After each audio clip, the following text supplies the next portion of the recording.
And we're at least going to continue to see elevated fire risk the rest of the week, at least another tomorrow, another on Thursday and Friday. No appreciable rain in sight. And again, the very dry conditions, gusty winds, and well above average temperatures. So be extremely cautious outside with any ignition source, and of course follow any local and state laws regarding the burn ban. As far as a nice picture here, look at this little dogwood amidst the giants of trees. Of course, tree pollen is sky high right now, but again, it is beautiful. That's a nice shot from Jim Carpenter. There's a look as we look off to the south and west from Scott Stadium here this afternoon. Mix of sun and clouds, and yes, a toasty afternoon.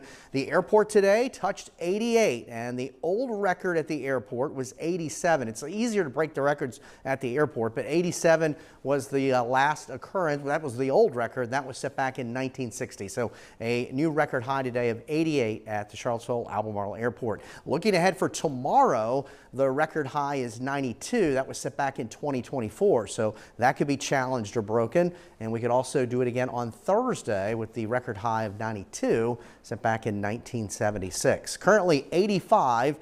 The atmosphere very dry, dew points are in the 50s. So we've got the summer-like temperatures minus the summer-like humidity levels. And of course, dry air, you can kind of cool it down pretty efficiently at night. So it'll be a comfortable overnight. 82, current number at the Valley Airport in Weir's Cave, 85, the afternoon high, and those winds still gusty from the southwest. So still a lot of mid to some upper 80s across central Virginia, low 80s across the Shenandoah Valley. Not much in terms of cloud cover nor precipitation, but there's a few tiny little showers across the northern Piedmont, maybe a sprinkle or two. And there we go between Culpeper and Rappahannock County at this time.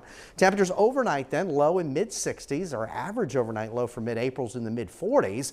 Tomorrow, most of us should see 90 or a few degrees higher. So low 90s across central Virginia and pretty darn close in the valley, upper 80s to near 90. So the temperature trend remains well above average really through the end of this week and start of the weekend. Sunday will be a transition day for us, and then a little cooler, a little bit more seasonable as we get into early next week. Rain chances remain pretty paltry. There's an isolated chance on Friday, and then Sunday will be our best day with the next organized front, and that would pay us a visit late morning into the afternoon. We will cool down behind this front, but we should see at least a little wetting rain here on Sunday. So far this month at the airport, we've only seen just under a quarter of an inch of rain, and right now the Sunday outlook for most of us is probably a quarter inch plus or minus. All the action, showers and thunderstorms are riding this big ridge of high pressure that's off to our south and east, and that's where we have severe weather from the Plain States, the upper Midwest, the Ohio Valley, portions of the Northeast and New England. And of course the temperatures are plenty toasty, well above average, more like a summer afternoon across much of the nation. So here we are in the morning, temperatures in the 60s. We'll heat back up into the upper 80s and low 90s. We'll do it again on Thursday with 60s to start, and afternoon highs will top out in the upper 80s and low 90s. So comfortable tonight, temperatures in the 60s. There's a look at the Michael and Son 7-day forecast. Temperatures remain well above average into the start of the weekend. We'll start to cool things down there on Sunday with some rain and a little more April-like early next week.